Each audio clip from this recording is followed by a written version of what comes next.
With this idea, I may be able to get the one up on Edelgard. This again. Hubert! I wish you would not sneak up on me like that. Maybe you would be more perceptive if your mind were less burdened by sedition. Sedition? Absurd. This is an important project. Yes, I heard. A new way to prove how superior you are to Lady Edelgard. She is not your rival, Ferdinand. She is above you. A noble like you ought to know his place. Anything is better than being a noble like you. Every time you open your mouth, it's Lady Edelgard this or Lady Edelgard that. Do you ever think for yourself? You follow her around like a pet. You spend all of your time fretting over her, and yet you never truly express an opinion of your own. Before you reprimand me, take a moment to consider your own failings. Your nonsense is tiresome, so I hope this will be the last time I have to remind you. Lady Edelgard is the Imperial Princess. You are merely the Prime Minister's son. Yes, I understand that. But my duty is to guide her, to give frank advice when she is on the wrong course of action. That is what I strive to do, always. Thus my devotion to surpass Edelgard, so that if she needs guidance, I will be prepared to give it. If you think it is tiresome to have a mind of your own, you will never be much of an advisor. Does the river of filth pouring out of your mouth ever stop flowing? Your obsession with all things superficial is disgusting. It's no use. You're hopeless. I'll take my leave. I have nothing more to say to you. Get out of here.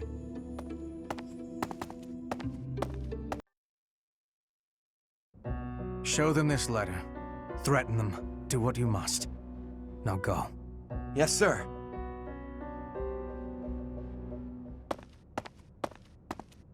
Hubert, that letter. Is that what I think it was? I suppose there's no denying it. But Edelgard explicitly forbade me to send it. Yes, I know. I cannot believe it!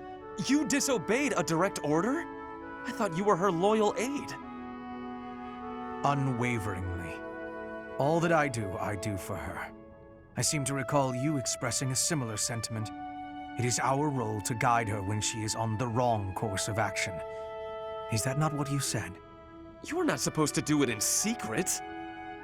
When you disagree with your leader, you must voice your concerns directly. Otherwise, what is the point? The point is the same.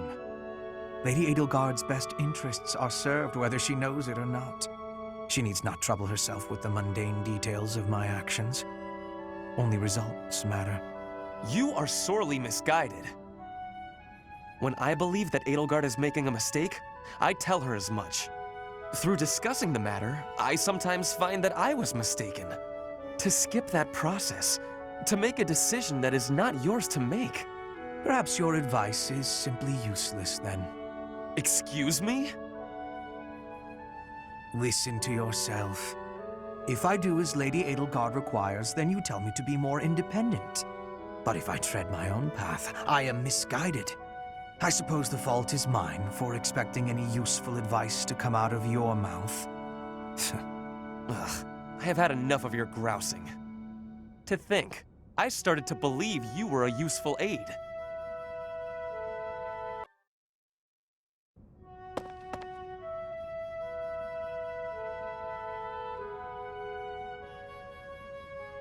It's strange. I never thought you and I would be able to sit together and drink tea like this. Drink tea, you say? But that does not smell like tea. The aroma. Would that be coffee by any chance? Imported from Dagda, I believe. I do not care for it myself. Your knowledge is impressive. Although I should expect nothing less from a noble, I suppose. Lady Edelgard surpasses you in nearly every respect. But I think when it comes to positivity, you may actually exceed her. Excuse me? In a way, it is merely a mask for your tactlessness. But even so, your relentless optimism, well, suffice it to say that it is your best quality. What? You are constantly striving to grow as a person, to seek new knowledge, to push new limits. When others might get distracted or abandon their path, you never yield. In that aspect, at least, I think you are unmatched. Hubert, are you all right? Do you have a cold? Or the plague? Am I hearing a deathbed confession? It was only a compliment. There's no need for such dramatic exaggeration. Dramatic, you say? I do my best to analyze others without emotion. Even if I find you to be a contemptible degenerate, I can still evaluate your abilities in an impartial way. So, because you assess people without emotion, you are totally confident in your appraisals. It seems I was wrong about you. You actually understand. Please, do not compliment me again, though. I find it quite unsettling. It is like hearing a snake sing an aria. At least put it in a letter next time. In the very unlikely event that there is a next time, I promise to put it in writing.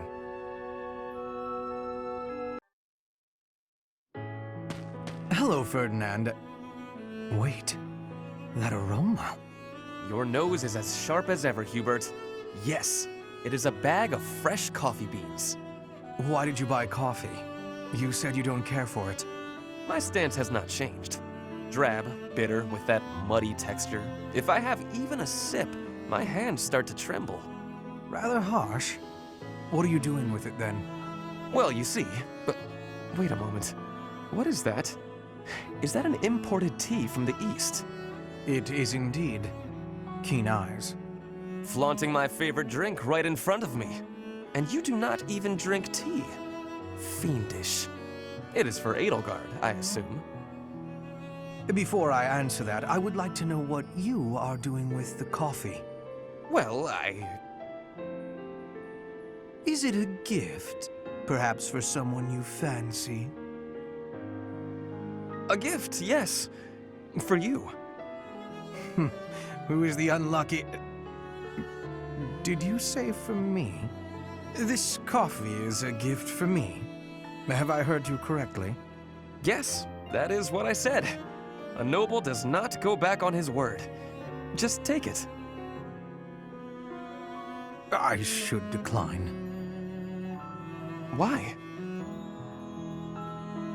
The thought of receiving a gift from you, unbidden and unreciprocated, fills me with revulsion. Therefore, accept this tea as a gift from me. From me? Are you certain? I would hate to deprive the intended recipient of such a fine tea. That would be difficult to do, since I bought it with you in mind. Oh, in that case, thank you. What? You were planning to give this to me all along? That is what I said. Really?